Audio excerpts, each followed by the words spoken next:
शुक्लाम्बरधरम् विष्णुम् शशिवर्णम् चतुर्भुजम् प्रसन्नवदनम् ध्यायेत् सर्वविघ्नोपशान्तये व्यासम् वसिष्ठनप्तारम् शक्तेः पौत्रमकल्मषम् पराशरात्मजम् वन्दे शुकतातम् तपोनिधिम् व्यासाय विष्णुरूपाय व्यासरूपाय विष्णवे नमो वै ब्रह्मनिधये वासिष्ठाय नमो नमः अविकाराय शुद्धाय नित्याय परमात्मने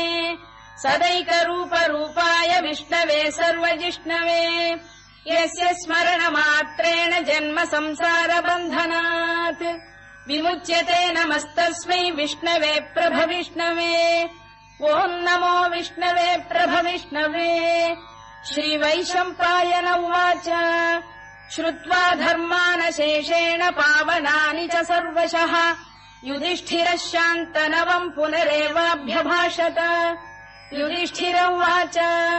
किमेकम् दैवतम् लोके किम् वाप्येकम् परायणम् स्तुवन्तः कङ्कमर्चन्तः प्राप्नुयुर्मानवा शुभम्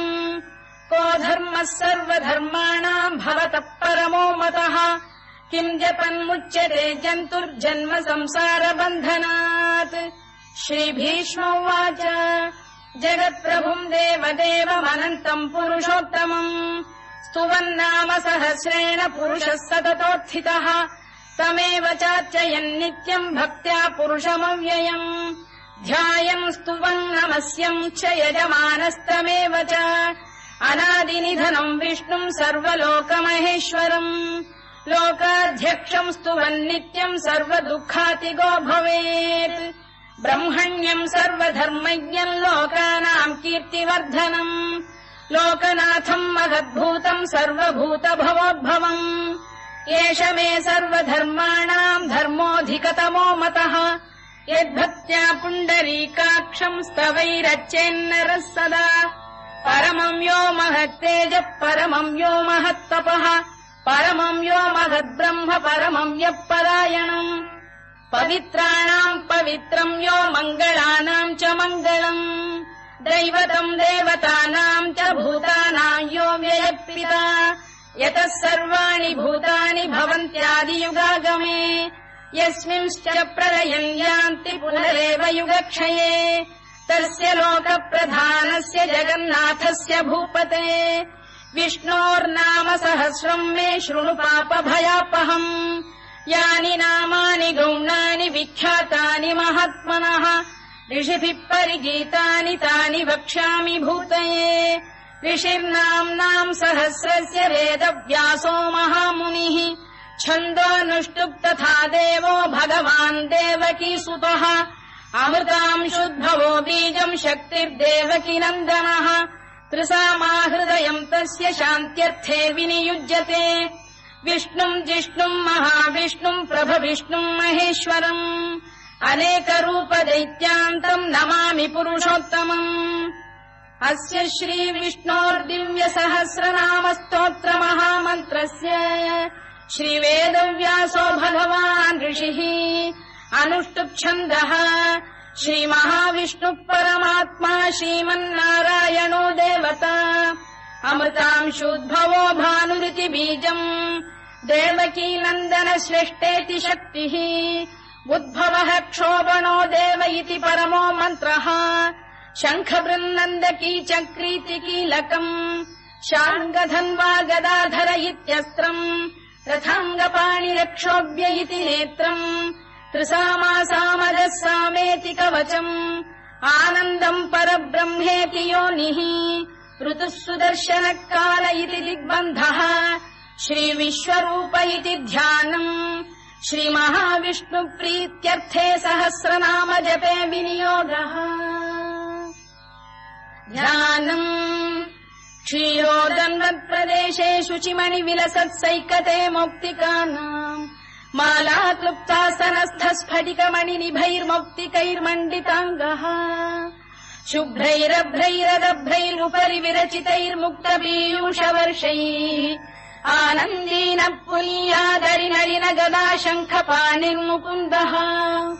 भूः पादौ यस्य नाभिर्विहदसुरनिलश्चन्द्रसूर्यौ च नेत्रे कर्णावाशा शिरोद्यौर्मुखमपि दहनो यस्य वास्तेयमब्धिः अन्तस्थम् यस्य विश्वम् सुरनरखगो भोगि गन्धर्वदैत्यैः चित्रम् रम्यते तम् त्रिभुवन वपुषम् विष्णुमीशम् नमामि। ॐ नमो भगवते वासुदेवाय। शान्ताकारम् भुजगशयनम् पद्मनाभम् सुरेशम् विश्वाधारम् गगनसदृशम् मेघवर्णम् शुभाङ्गम् लक्ष्मीकान्तम् कमलनयनम् योगिहृद्ध्यानगम्यम् वन्दे विष्णुम् भवभयहरम् सर्वलोकैकनाथम् मेघश्यामम् पीतकौशेयवासम् श्रीवत्साङ्कम् कौस्तुभोद्भासिताङ्गम् पुण्योपेतम् पुण्डरीकायताक्षम् विष्णुम् वन्दे सर्वलोकैकनाथम् नमः समस्तभूतानामादिभूताय भूभृते अनेकरूपरूपाय विष्णवे प्रभविष्णवे सशङ्खचक्रम् सकिरीटकुण्डलम् सपीतवस्त्रम् सरसीरुहेक्षणम् सहारवक्षस्थलशोभिकौस्तुभम् नमामि विष्णुम् शिरसा चतुर्भुजम् छायायाम् पारिजातस्य हेमसिंहासनोपरि आसीनमम्बुदश्याममायताक्षमलङ्कृतम् चन्द्राननम् चतुर्बाहुम् श्रीवत्साङ्कितवक्षसम् रुक्मिणी सत्यभामाभ्याम् सहितम् कृष्णमाश्रये।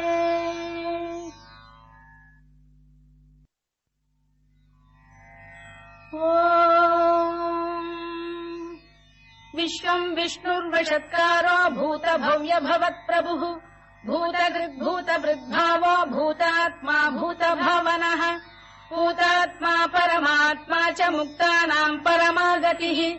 अव्ययः पुरुषः साक्षी क्षेत्रज्ञोऽक्षर एव च योगो योगविदाम् नेता प्रधानपुरुषेश्वरः नारसिंहवपुः श्रीमान् केशवः पुरुषोत्तमः सर्वः शर्वः शिवस्थाणुर्भूतादिर्निधिरव्ययः सम्भवो भावनो भर्ता प्रभवः प्रभुरीश्वरः स्वयम्भूः शम्भुरादित्यः पुष्कराक्षो महास्वनः अनादिनिधनो धाता विधाता धातुरुत्तमः अप्रमेयो ऋषिकेशः पद्मनाभोऽमरप्रभुः विश्वकर्मा मनुस्पष्टा स्थविष्ठस्थविरो ध्रुवः अग्राह्यः शाश्वतः कृष्णो लोहिताक्षप्रदर्दनः प्रभूतस्त्रिककुब्धाम पवित्रम् मङ्गलम् परम् ईशानप्राणदप्राणो ज्येष्ठः श्रेष्ठः प्रजापतिः हिरण्यगर्भो भूगर्भो माधवो मधुसूदनः ईश्वरो विक्रमी धन्वी मेधावी विक्रमक्रमः अनुत्तमो दुराधर्ष्य कृतज्ञकृतिरात्मवान् सुरेशः शरणम् शर्म विश्वरेता प्रजाभवः अधः संवत्सरो व्यालप्रत्ययः सर्वदर्शनः अजः सर्वेश्वरः सिद्धः सिद्धिः सर्वादिरच्युतः वृषाकपिरमेयात्मा सर्वयोगविनिसृतः वसुर्वसुमनः सत्यः समात्मा संमितः समः अमोघः पुण्डरीकाक्षो वृषकर्मा वृषाकृतिः रुद्रो बहुशिरा बभ्रुर्विश्वयोनिः शुचिश्रवाः अमृतः शाश्वतस्थाणुर्वरारोहो महातपाः सर्वगः सर्वविद्भानुर्विश्वक्सेनो जनार्दनः वेदो वेदविदव्यङ्गो वेदाङ्गो वेदवित्कविः लोकाध्यक्षः सुराध्यक्षो धर्माध्यक्षकृताकृतः चतुरात्मा चतुर्व्यूहश्चतुर्दंष्टश्चतुर्भुजः भ्राजिष्णुर्भोजनम् भोक्ता सहिष्णुर्जगदादिजः अनघो विजयो जेता विश्वयोनिः पुनर्वसुः उपेन्द्रो वामनः प्रांशुरमोघः शुचिरूर्जितः अतीन्द्रः सङ्ग्रहः सर्गो धृतात्मा नियमो यमः वेद्यो वैद्यः सदा योगी वीरः माधवो मधुः अतीन्द्रियो महामायो महोत्साहो महाबलः महाबुद्धिर्महावीर्यो महाशक्तिर्महाद्युतिः अनिर्देश्य वपुः श्रीमान् अमे आत्मा महादृधृत् महेश्वासो महीभर्ता श्रीनिवासः सताङ्गतिः अनिरुद्धः सुरानन्दो गोविन्दो गोविदाम्पतिः मरीचिर्दमनो हंसः सुपर्णो भुजगोत्तमः हिरण्यनाभः सुतपाः पद्मनाभः प्रजापतिः अमृत्युः सर्वदृक्सिंहः सन्धाता सन्धिमान् स्थिरः अजो दुर्मर्षणः शास्ता विश्रुतात्मा सुरारिः गुरुर्गुरुतमो धाम सत्यः सत्यपराक्रमः निमिषो निमिषस्रग्वी वाचस्पतिरुदारधीः अग्रणीर्ग्रामणी श्रीमान् न्यायो नेता समीरणः सहस्रमूर्धा विश्वात्मा सहस्राक्षः सहस्रपात् आवर्तनो निवृत्तात्मा संवृतः सम्प्रमर्दनः अधः संवर्तको भङ्गिरनिलो धरणीधरः सुप्रसाद प्रसन्नात्मा विश्वधृक् विश्वभुग्विभुः सत्कर्ता सत्कृतः साधुर्जह्नुर्नारायणो नरः असङ्ख्येयो प्रमेयात्मा विशिष्टः शिष्टकृच्छुचिः सिद्धार्थ सिद्ध सङ्कल्पः सिद्धिदः सिद्धिसाधनः वृषाही वृषभो विष्णुर्वृषपर्वा वृषोदरः वर्धनो वर्धमानश्च विविक्तः श्रुतिसागरः सुभुजो दुर्धरो वाग्मी महेन्द्रो वसुदो वसुः नैकरूपो बृहद्रूपः शिपिविष्टप्रकाशनः ओजस्तेजोऽब्जुदिधरः प्रकाशात्मा प्रतापनः ऋद्धस्पष्टाक्षरो मन्त्रश्चन्द्रांशुर्भास्करद्युतिः अमृतांशुद्भवो भानुः शशबिन्दुः सुरेश्वरः औषधम् जगतः सेतुः सत्यधर्मपराक्रमः भूतभव्यभवन्नाथ पवनः पावनो नरः कामः कामकृत्कान्तः कामः कामप्रदप्रभुः युगादिकृद्युगावर्तो नैकमायो महाशनः अदृश्यो व्यक्तरूपश्च सहस्रजिदनन्तजित् इष्टो विशिष्टः शिष्टेष्टः शिखण्डी नघुषो वृषः क्रोधः क्रोधकृत्कर्ता विश्वबाहुर्महीधरः अच्युत प्रथित प्राण प्राणदो वासवानुजः अपाम् निधिरधिष्ठानमप्रमत्त प्रतिष्ठितः स्कन्द स्कन्दधरो धुर्यो वरदो वायुवाहनः वासुदेवो बृहद्भानुरादिदेवः पुरन्दरः अशोकस्तारणस्तारः शूरः शौरिर्जनेश्वरः अनुकूलः शतावर्तः पद्मी पद्मनिभेक्षणः पद्मनाभोरविन्दाक्षः पद्मगर्भः शरीरभृत् महर्धिर्वृद्धो वृद्धात्मा महाक्षो गरुडध्वजः अतुलः शरभो भीमः समयज्ञो हविर्हरिः सर्वलक्षणलक्षण्यो लक्ष्मीवान् समितिञ्जयः विक्षरो रोहितो मार्गो हेतुर्दामोदरः सः महीधरो महाभागो वेगवानमिताशनः उद्भवः क्षोभणो देवः श्रीगर्भः परमेश्वरः करणम् कारणम् कर्ता विकर्ता गहनो गुहः व्यवसायो व्यवस्थानः संस्थानस्थानदो ध्रुवः परद्धिः परमस्पष्टः तुष्टः पुष्टः शुभेक्षणः रामो विरामो विरतो मार्गो नेयो नयोनयः वीरः शक्तिमताम् श्रेष्ठो धर्मो धर्मविदुत्तमः वैकुण्ठः पुरुष प्राण प्राणद प्रणव पृतुः हिरण्यगर्भः शत्रुघ्नो व्याप्तो वायुरभोक्षजः ऋतुः सुदर्शनकार परमेष्ठी परिग्रहः उग्रः संवत्सरो दक्षो विश्रामो विश्वदक्षिणः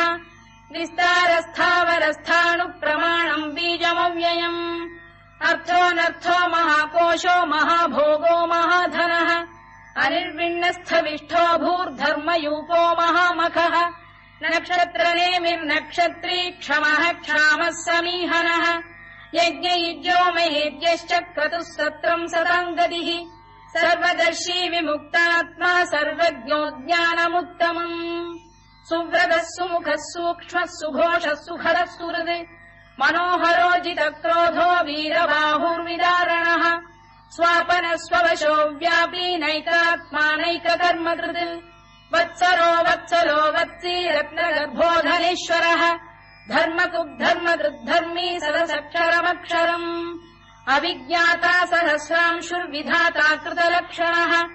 दभस्तिनेमिः सत्तस्तः सिंहो भूतमहेश्वरः आदिदेवो महादेवो देवेशो देवभृद्गुरुः उत्तरो गोपतिर्गोप्ता ज्ञानगम्यः पुरातनः शरीरभूतवृद्भोक्ता कपीन्द्रो भूरि दक्षिणः सोमपोऽमृतपः सोमः पुरुजित् पुरुसत्तमः विनयो जयः सत्यसन्धो दाशार्हः सात्वताम् पतिः जीवो विनयिता साक्षी मुकुन्दोमित विक्रमः अम्भो निधिरनन्तात्मा महोदधिशयोऽन्तकः अजो महार्घः स्वाभाव्यो जिता मित्र प्रमोदनः आनन्दो नन्दनो नन्दः सत्यधर्मा त्रिविक्रमः महर्षि कपिलाचार्य कृतज्ञो मेदिनीपतिः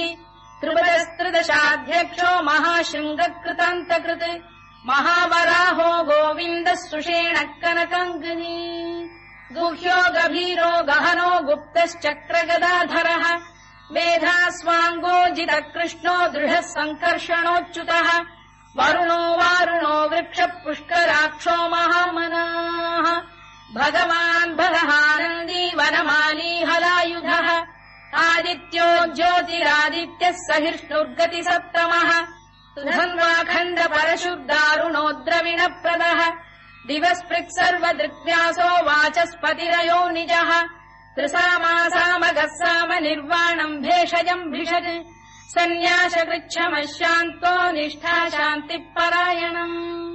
शुभाङ्गः शान्तिदः स्रष्टा कुमुदः कुवलेशयः गोहितो गोपतिर्गोप्ता वृषभाक्षो वृषप्रियः अनिवर्ती निवृत्तात्मा संक्षेप्ताक्षेमकृत् शिवः श्रीवत्सवक्षः श्रीवासः श्रीपतिः श्रीमताम्बरः श्रीधः श्रीशः श्रीनिवासः श्रीनिधिः श्रीविभावनः श्रीधर श्रीकर श्रेयः श्रीमान् लोकत्रयाश्रयः स्वक्षस्वङ्गः शतानन्दो नन्दिर्ज्योतिर्गणेश्वरः विजितात्मा विधेयात्मा सत्कीर्तिश्छिन्न संशयः उदीर्णः सर्वतश्चक्षुरनीशः शाश्वतस्थिरः भूषयो भूषणो भूतिर्विशोकः शोकनाशनः अर्चिष्मानर्चितः कुम्भो विशुद्धात्मा विशोधनः अनिरुद्धो प्रतिरथ प्रद्युम्नोमित विक्रमः कालनेमिनिहा वीरः शौरिः शूरजनेश्वरः त्रिलोकात्मा त्रिलोकेशः केशवः केशिहा हरिः कामदेवः कामपालः कामी कान्तकृतागमः अनिर्देश्य वपुर्विष्णुर्वीरोऽनन्तो धनञ्जयः ब्रह्मण्यो ब्रह्मकृद्ब्रह्मा ब्रह्म ब्रह्मविवर्धनः ब्रह्मविब्राह्मणो ब्रह्मी ब्रह्मज्ञो ब्राह्मणप्रियः महाकमो महाकर्मा महातेजा महोरगः महाक्रतुर्महायज्वा महायज्ञो महाहविः स्तव्यस्तव प्रियस्तोत्रम् स्तुतिस्तोतारणप्रियः पूर्णः पूरयिता पुण्यः पुण्यकीर्तिरनामयः मनोजवस्तीर्थकरो वसुरेता वसुप्रदः वसुप्रदो वासुदेवो वसुर्वसुमनाहविः सद्गतिः सत्कृतिः सत्ता सद्भूतिः सत्परायणः शूरसेनो यदुश्रेष्ठः सन्निवासः सुयामुनः भूतावासो वासुदेवः सर्वासु निलयो नलः दर्पः दर्पदो दृप्तो दुर्धरोऽथा पराजितः विश्वमूर्तिर्महामूर्तिर्दीप्तमूर्तिरमूर्तिमान् अनेकमूर्तिरव्यक्तः शतमूर्तिः शताननः एकोनैकः सवक्कः किम् यत्तत्पदमनुत्तमम् लोकबन्धुर्लोकनाथो माधवो भक्तवत्सलः सुवर्णवर्णो हेमाङ्गो वराङ्गश्चन्दनाङ्गदी वीरः विषमः शून्यो घृता शीरचरश्चरः अमानी मानदो मान्यो लोकस्वामी त्रिलोकधृत् सुमेधा मेधजो धन्यः सत्यमेधाधराधरः तेजो वृषोद्युतिधरः सर्वशत्रुभृताम्बरः प्रग्रहो निग्रहो व्यग्रो नैकशृङ्गो गदाग्रजः चतुर्मूर्तिश्चतुर्बाहुश्चतुर्व्यूहश्चतुर्गतिः चतुरात्मा चतुर्भावश्चतुर्वेदविदेकपात् समावर्तो निवृत्तात्मा दुर्जयो दुरतिक्रमः दुर्लभो दुर्गमो दुर्गो दुरावासो दुरारिः शुभाङ्गो लोकसारङ्गः सुतन्तु वर्धनः इन्द्रकर्मा महाकर्मा कृतकर्मा कृतागमः उद्भवः सुन्दरः सुन्दरो रत्ननाभः सुलोचनः अर्को वाजसनः शृङ्गी जयन्तः सर्वविजयी सुवर्णबिन्दुरक्षोभ्यः सर्ववागीश्वरेश्वरः महाह्रदो महागर्तो महाभूतो महानिधिः कुमुदः कुन्दरः कुन्दः पर्जन्यः पावनो निलः अमृताशोऽमृतवपुः सर्वज्ञः सर्वतोमुखः सुलभः सुव्रतः सिद्धः शत्रुजिच्छत्रुतापनः न्यग्रोधोदुम्बरोश्चतश्चाणूरान्ध्रैषूदनः सहस्रार्चिः सप्तजिह्वः सप्तैधाः सप्तवाहनः अमूर्तिरनघोचिन्त्यो भयगृद्भयनाशनः अणुबृहत्कृशस्थूलो गुणभृन्निर्गुणो महान् अधृतस्वधृतस्वास्य प्राग्वंशो वंशवर्धनः धारभृत्कथितो योगी योगीशः सर्वकामदः आश्रमश्रमणः क्षामः सुपर्णो वायुवाहनः धनुर्धरो धनुर्वेदो दण्डो दमयिता दमः अपराजितः सर्वसहो नियन्ता नियमो यमः सत्त्ववान् सात्विकः सत्यः सत्यधर्मपरायणः अभिप्रायप्रियार्होरः प्रियकृत्प्रीतिवर्धनः विहाय सगतिर्ज्योतिः सुरुचित्पुतभुग्विभुः रविर्विरोचनः सूर्यः सवितारविलोचनः अनन्तो हुतभुग्भोक्ता सुखदो नैकजोऽग्रजः अनिर्विण्णः सदामर्षी लोकाधिष्ठानमद्भुतः सनात्सनातनतमः कपिलः कपिरव्ययः स्वस्तिदः स्वस्तिकृत् स्वस्ति स्वस्तिभुक् स्वस्ति दक्षिणः अरौद्रः कुण्डली चक्री विक्रम्यूर्जितशासनः शब्दातिकः शब्दसः शिशिरः शर्वरीकरः अक्रूरपेशलो दक्षो दक्षिणः क्षमिणाम्बरः विद्वत्तमो वीतभयः पुण्यः श्रवणकीर्तनः उत्तारणो दुष्कृतिः पुण्यो दुःस्वप्ननाशनः वीरः रक्षणः सन्तो जीवनः पर्यवस्थितः अनन्तरूपोऽनन्तः श्रीर्जितमन्युर्भयापहः चतुरश्रो गभीरात्मा विदिशो व्यादिशो दिशः अनाधिर्भूर्भुवो लक्ष्मी सुवीरो रुचिराङ्गदः जननो जनजन्मादिर्भीमो भीमपराक्रमः आधारनिलयो धाता पुष्पहास प्रजागरः ऊर्ध्वरः सत्पथाचार प्राणद प्रणवप्रणः प्रमाणम् प्राणनिलय प्राणभृत्प्राणजीवनः तत्त्वम् तत्त्वविदेकात्मा जन्ममृत्युजरातिगः भूर्भुवः स्वस्तरुस्तारः सविता प्रपितामहः यज्ञो यज्ञपतिर्यज्वा यज्ञाङ्गो यज्ञवाहनः यज्ञभृद्यज्ञकृद्यज्ञी यज्ञभुग्यज्ञसाधनः यज्ञान्तकृद्यज्ञगुह्यमन्नमन्नाद एव च आत्मयोनिः स्वयम् जातो वैखानः सामगायनः देवकीनन्दनः स्रष्टा क्षितीशः पापनाशनः शङ्खबृन्नन्दकी चक्री शार्ङ्गधन्वा गदाधरः तथाङ्गपाणिरक्षोभ्यः सर्वप्रहरणायुधः सर्वप्रहरणायुधवो नम इति वनमाली गरीशाङ्गी शङ्खी चक्री च नन्दकी श्रीमान्नारायणो विष्णुर्वासुदेवोऽभिरक्षतु वनमाली गरीशाङ्गी शङ्खी चक्री च नन्दकी श्रीमान्नारायणो विष्णुर्वासुदेवोऽभिरक्षतु वनमाली गरीशाङ्गी शङ्खी चक्री च नन्दकी श्रीमान्नारायणो विष्णुर्वासुदेवोऽभिरक्षतु इतीदम् कीर्तनीयस्य केशवस्य महात्मनः नाम्नाम् सहस्रम् दिव्यानामशेषेण प्रकीर्तितम् य इदम् शृणुयान् नित्यम् यश्चापि परिकीर्तयेत् नाशुभम् प्राप्नुयात् किञ्चित् सोमुत्रेह च मानवः वेदान्तको ब्राह्मणस्य क्षत्रियो विजयी भवेत् वैश्यो धनसमृद्धस्य क्षुद्रः सुखमवाप्नुयात् धर्मार्थी प्राप्नुयात् धर्ममर्थार्थी चार्थमाप्नुयात् कामानवाप्नुयात् कामी प्रजार्थी चाप्नुयात् प्रजाम् भक्तिमान् यः सदोत्थाय शुचिस्तद्गतमानसः सहस्रम् वासुदेवस्य नाम्नामेतत्र कीर्तयेत् यशः प्राप्नोति विपुलम् याति प्राधान्यमेव च अचलाम् श्रियमाप्नोति श्रेयः प्राप्नोत्यनुत्तमम् न भयम् क्वचिदाप्नोति वीर्यम् तेजश्च विन्दति भवत्यरोगोद्युतिमान् बलरूपगुणान्वितः रोगार्तो मुच्यते रोगात् बद्धो मुच्येत बन्धनात् भयान्मुच्येत भीतस्तु मुच्येतापन्न आपदः दुर्गाण्यतितरत्याशु पुरुषः पुरुषोत्तमम् सुवन्नाम सहस्रेण नित्यम् भक्तिसमन्वितः वासुदेवाश्रयो मर्त्यो वासुदेवपरायणः सर्वपापविशुद्धात्मा याति ब्रह्म सनातनम् न वासुदेव भक्तानामशुभम् विद्यते क्वचित् जन्म मृत्युजरा व्याधि भयम् नैवोपजायते इमम् स्तवमधीयानः श्रद्धा भक्ति समन्वितः युज्येतात्मसुखक्षान्ति श्रीधृति स्मृतिकीर्तिभिः न क्रोधो न च मात्सर्यम् न लोभो न शुभामतिः भवन्ति कृतपुण्यानाम् भक्तानाम् पुरुषोत्तमे द्यौः चन्द्रार्कनक्षत्राखम् दिशो भूर्महो दधिः वासुदेवस्य वीर्येण विधृतानि महात्मनः ससुरासुरगन्धर्वम् स यक्षोरगराक्षसम् जगत्वशे वर्ततेदम् कृष्णस्य सचराचरम् इन्द्रियाणि मनो बुद्धिः सत्त्वम् तेजो बलम् धृतिः वासुदेवात्मकान्याहुः क्षेत्रम् क्षेत्रज्ञ एव च सर्वागमानामाचार प्रथमम् परिकल्पते आचार प्रभवो धर्मो धर्मस्य प्रभुरच्युतः ऋषयः पितरो देवा महाभूतानि धातवः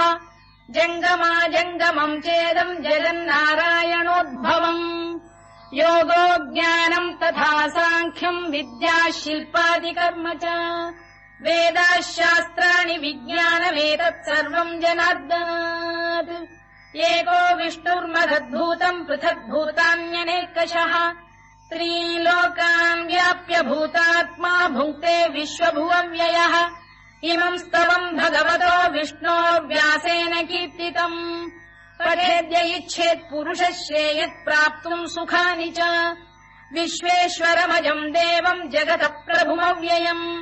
भजन्ति ये पुष्कराक्षम् न ते यान्ति पराभवम् ओन्नम इति अर्जुनोवाच पद्मपत्र विशालाक्ष पद्मनाभसुरोत्तम भक्तानामनुरक्तानाम् त्राता भव जनार्दन श्रीभगवानुवाच यो माम् नाम सहस्रेण स्तोतुमिच्छति पाण्डव सोऽहमेकेन श्लोकेन स्तुत एव न संशयोऽन्नम इति व्यासोवाच वासनाद्वासुदेवस्य वासितम् भुवनत्रयम् सर्वभूतनिवासोऽसि वासुदेव नमोऽस्तु ते ओन्नम इति पार्वत्युवाच केनोपायेन लघुना विष्णोर्नाम सहस्रकम् पठ्यते पण्डितैर्नित्यम् श्रोतुमिच्छाम्यहम् प्रभो ईश्वरोवाच श्रीराम राम रामेति रमे रामे मनोरमे सहस्रनाम तत्तुल्यम् राम नाम वरानने श्रीराम राम रामेति रमे रामे मनोरमे सहस्रनाम तत्तुल्यम् राम नाम वरानने श्रीराम राम रामेति रमे रामे मनोरमे सहस्रनाम तत्तुल्यम् राम नाम वरानने राम नाम वराननमोन्नम इति ब्रह्मोवाच नमोऽस्त्वनन्ताय सहस्रमूर्तये सहस्रपादाक्षि शिरोरुबाहवे सहस्रनाम्ने पुरुषाय शाश्वते सहस्रकोटियुगधारिणे नमः सहस्रकोटियुगधारिणे ओन्नम इति सञ्जय उवाच यत्र योगेश्वर कृष्णो यत्र पार्थो धनुर्धरः तत्र श्रीविजयो भूतिर्ध्रुवानीतिर्मतिर्मम श्रीभगवानुवाच अनन्याश्चिन्तयन्तो मां ये जनाः पर्युपासते तेषाम् नित्याभियुक्तानाम् योगक्षेमम् वहाम्यहम् परित्राणाय साधूनाम् विनाशाय च दुष्कृताम् धर्म संस्थापनार्थाय सम्भवामि युगे युगे आर्ता विषण्णाः शिथिलाश्च भीता घोरेषु च व्याधिषु वर्तमानाः संकीर्त्य नारायण शब्दमात्रम् विमुक्त दुःखाः सुखिनो भवन्तु कायेन वाचा मनसेन्द्रियैर्वा बुद्ध्यात्मना वा प्रकृते स्वभावात् करोमि यद्यत् सकलम् परस्मै नारायणायेति समर्पयामि।